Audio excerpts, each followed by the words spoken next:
മുഖ്യമന്ത്രിക്കെതിരെ അവകാശ ലംഘന നോട്ടീസ് നൽകി രമേശ് ചെന്നിത്തല. പോലീസുകാർക്കെതിരായ നടപടി സംബന്ധിച്ച് നിയമസഭയെ തെറ്റിദ്ധരിപ്പിച്ചെന്ന് രമേശ് ചെന്നിത്തല ആരോപിക്കുന്നു. കെ.സി. ഉണ്ണികൃഷ്ണൻ ചേരുന്നു വിവരങ്ങളുമായി. ഉണ്ണി, കഴിഞ്ഞ ദിവസം നിയമസഭയിൽ പറഞ്ഞ ആ ഒരു കണക്ക് 144 പോലീസുകാരെ സസ്പെൻഡ് ചെയ്തു, അല്ലെങ്കിൽ ജോലിയിൽ നിന്ന് പറഞ്ഞു വിട്ടു, ആ ഒരു കണക്കിന്റെ മേലാണ് ഇപ്പോൾ ഈ ഒരു അവകാശ ലംഘന നോട്ടീസ് എന്ന് കരുതുന്നു. എന്താണ് ആ ഒരു നോട്ടീസിൽ സൂചിപ്പിക്കുന്നത്? കാളിദാസ്, കഴിഞ്ഞ ദിവസമാണ് സംസ്ഥാനത്തെ പോലീസ് അതിക്രമവുമായി ബന്ധപ്പെട്ട് നിയമസഭയിൽ ഒരു അടിയന്തര പ്രമേയ അടിയന്തര പ്രമേയത്തിന് ചർച്ചയ്ക്കായി നോട്ടീസ് നൽകുന്ന പ്രതിപക്ഷം. ഇതിൽ ഈ വിഷയം ചർച്ചയ്ക്കെടുക്കുകയും ഇതിൽ മുഖ്യമന്ത്രി മറുപടി പറയുകയും ചെയ്തു. ഈ മുഖ്യമന്ത്രിയുടെ മറുപടി സഭയെ തെറ്റിദ്ധരിപ്പിച്ചുവെന്നാണ് രമേശ് ചെന്നിത്തല, കോൺഗ്രസ് നേതാവ് രമേശ് ചെന്നിത്തല ആരോപിക്കുന്ന ഒരു കാര്യം. തികച്ചും അവാസ്തവമായ കണക്കാണ് മുഖ്യമന്ത്രി സഭയിൽ അവതരിപ്പിച്ചതെന്നാണ് പറയുന്നത്. അതായത് മുഖ്യമന്ത്രി പറഞ്ഞത് ഈ 2016 മുതൽ ഇതുവരെ അച്ചടക്ക നടപടിയുടെ ഭാഗമായി 144 പോലീസ് ഉദ്യോഗസ്ഥരെ പിരിച്ചുവിട്ടു.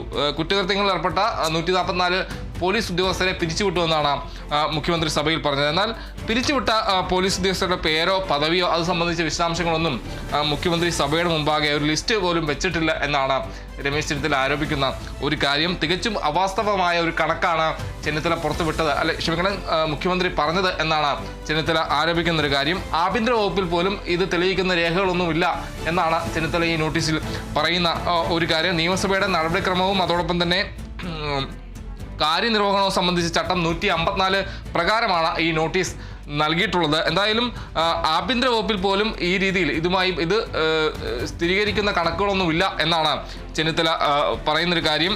ഈ കണക്കിന് രേഖകളോ വസ്തുതയോ ഇല്ലെന്ന് മുഖ്യമന്ത്രി നൽകിയ മറുപടിയിൽ വ്യക്തമാണെന്നും ചെന്നിത്തല പറയുന്ന ഒരു കാര്യമുണ്ട്. എന്തായാലും സഭയിൽ പരാമർശിക്കപ്പെട്ട കാലയളവിൽ സർവീസിൽ നിന്ന് പിരിച്ചുവിട്ടവരിൽ ഭൂരിഭാഗം പേരും ദീർഘകാലം ഡ്യൂട്ടിയിൽ നിന്ന് അനധികൃതമായി വിട്ടുനിന്നവരോ അല്ലെങ്കിൽ ദീർഘകാല അവധിയിൽ പ്രവേശിച്ചവരോ ആണ് എന്നാണ് ചെന്നിത്തല പറയുന്ന കാര്യം. ഗുരുതര കുറ്റകൃത്യങ്ങളിൽ ഏർപ്പെട്ടവരും അച്ചടക്ക നടപടിയുടെ ഭാഗമായി സർവീസിൽ നിന്നും പിരിച്ചുവിടണം എന്ന് ശുപാർശ ചെയ്യപ്പെട്ടവരുമായ പല ഉദ്യോഗസ്ഥരും ഇന്നും പോലീസിന് സുപ്രധാന പദവികളുണ്ട് അല്ലെങ്കിൽ തസ്തികകളുണ്ട് എന്നും ചെന്നിത്തല ഈ നോട്ടീസിൽ ചൂണ്ടിക്കാണിക്കുന്നു. എന്തായാലും ഒരു സുപ്രധാനമായൊരു അവകാശ ലംഘന നോട്ടീസാണ് രമേശ് ചെന്നിത്തല മുഖ്യമന്ത്രിക്കെതിരെ നൽകിയിരിക്കുന്നത്. മുഖ്യമന്ത്രി കഴിഞ്ഞ ദിവസം നടത്തിയ അടിയന്തര പ്രമേയ ചർച്ചയിൽ നടത്തിയ മറുപടി പ്രസംഗത്തിൽ സഭയെ തെറ്റിദ്ധരിപ്പിച്ചു എന്നാണ് ആരോപിക്കുന്നത്. 144 പോലീസ് ഉദ്യോഗസ്ഥരെ 2016 മുതൽ ഇതുവരെ ഉള്ള കാലയളവിൽ പിരിച്ചുവിട്ടു എന്നാണ് പറഞ്ഞത്. ഇത് തെറ്റായൊരു കണക്കാണ്. ഇത് സ്ഥിരീകരിക്കുന്ന രേഖകളോ അല്ലെങ്കിൽ ആ രീതിയിലുള്ള വിശദാംശങ്ങളോ ഒന്നും മുഖ്യമന്ത്രി സഭയിൽ വെച്ചിട്ടില്ലെന്നാണ് ചെന്നിത്തല ആരോപിക്കുന്നത്. കാളിദാസ്. ശരി, മുൻ പ്രതിപക്ഷ നേതാവ് രമേശ് ചെന്നിത്തലയാണ് മുഖ്യമന്ത്രി പിണറായി വിജയനെതിരെ അവകാശ ലംഘന നോട്ടീസ് നൽകിയിരിക്കുന്നത്. മുഖ്യമന്ത്രിയുടെ പ്രതികരണം ഈ ഒരു സംഭവത്തിൽ എപ്പോഴായിരിക്കും എന്നുള്ളത് ഇനിയും നിശ്ചയം ആയിട്ടില്ല.